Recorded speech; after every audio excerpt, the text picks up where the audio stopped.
Hello, Paul Harvey fans. Espionage, spying, or intelligence gathering is nothing new. Spies have been used in military affairs since ancient times. The ancient Egyptians had a secret service. Espionage is even mentioned in the Bible. We always want to know what our enemies or potential enemies may be up to. We want to know what new technological advancements that they have developed.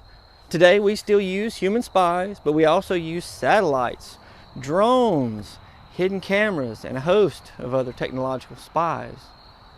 To tell us about one such human spy, here's Paul Harvey. Now, the rest of the story. Patrick leaned palms forward against the passenger ship's rail.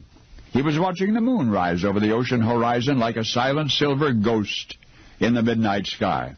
Lonely feeling, partly because of the dark and the quiet, partly because Patrick must not be accompanied on the adventure on which he was about to embark.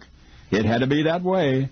A solitary comrade on this mission might arouse suspicion, and if anyone suspected what Patrick was up to, well, there was no telling what might happen. And the national security of his homeland, Great Britain, doubtless depended on his success. You see, Patrick Alexander was a spy. An unusual man. He inherited a fortune from his father, but he had a strange feeling that he would not live past the age of 50, so he gave all of his money to charitable causes and devoted his life to the Aeronautical Society of Great Britain. A prominent member of that society, Patrick was privy to the very latest information, including the military applications of aircraft.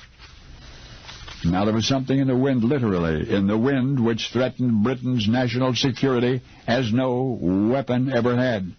The remedy for this vulnerability, Patrick reasoned, was better to understand the threat. So Patrick Alexander volunteered to become a spy. He would travel to the foreign testing site. He would befriend the engineers working there. He would learn everything he possibly could about the research and development of Britain's potential nemesis. And once the mission itself was underway, Patrick was rather relieved.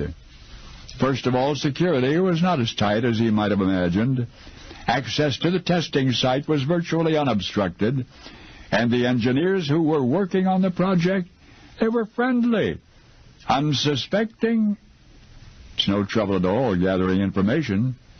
In fact, and imagine this, Patrick Alexander, the British spy, was invited to witness the test flight of this revolutionary new aircraft, the potential new weapon. And the test flight was a success.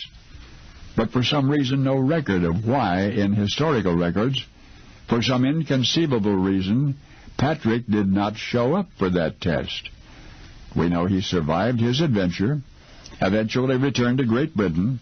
Members of the British Armed Forces continued the investigation which Patrick had begun, but by then the whole world knew what was going on in the United States, in Dayton, Ohio.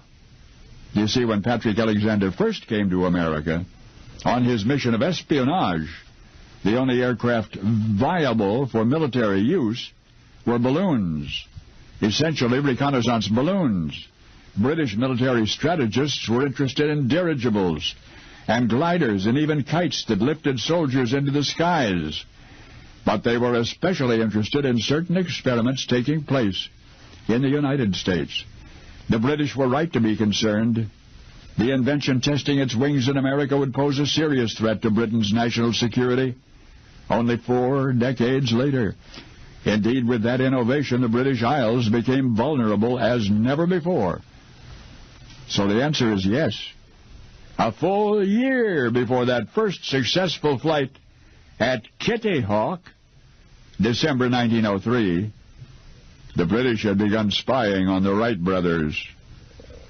Only now you know the rest of the story. After inventing, building, and flying what was considered the world's first motor-operated airplane, the future of the Wright brothers should have been one of fame and fortune.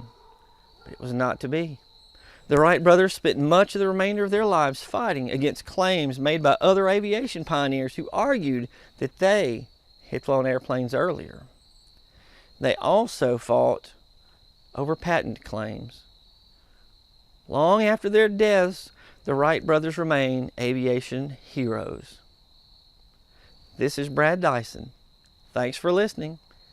And as Paul Harvey would say, good day.